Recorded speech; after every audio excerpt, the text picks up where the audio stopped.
चोरटा बाजार तालुक्यासह चोरटा बाजार कुटासा महसूल मंडळात गेल्या आठवड्यापासून संततधार पाऊस सुरू असल्याने या पावसामुळे शेतकऱ्यांचा खरीप हंगाम वाहून जाण्याच्या मार्गावर आहे। या संततधार पावसामुळे काही शेतकऱ्यांची पाने थांबल्याने ठिकाणची पिके सुद्धा जळली आहेत। या संततधार पावसामुळे शेतकऱ्यांचे मोठ्या प्रमाणात नुकसान झाले आहे। त्यामुळे अगोदरच कर्जबाजारी झालेले शेतकरी आर्थिक संकटात सापडलेले आहेत।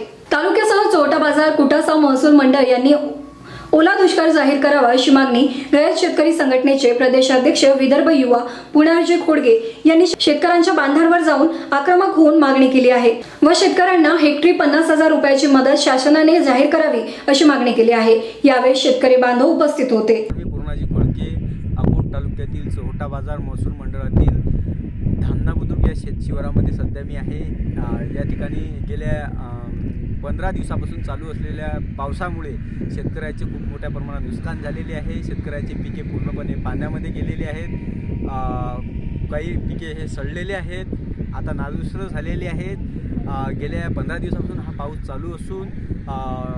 चालू असून शेतकऱ्यांनी एकीकडे कर्जबाजारी होऊन बियाणे विकत घेतले, कर्ज काढून बाजारी होऊन शेतकऱ्यांनी बियाणे विकत घेतले आणि ते शेतीमध्ये पेरल्यानंतर आता चालू असलेल्या पावसामुळे त्यांचे खूप मोठ्या प्रमाणात नुकसान झालेले आहे।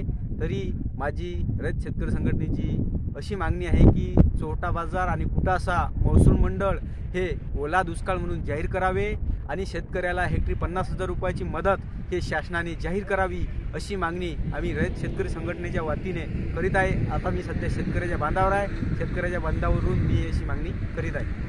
तरी शासनाने याची दखल घेऊन अकोट तालुक्यातील चोरटा आणि कुटासा महसूल मंडळ हे ओला दुष्काळ म्हणून जाहीर करावे। धनराज सबका स्टार महाराष्ट्र न्यूज अकोला।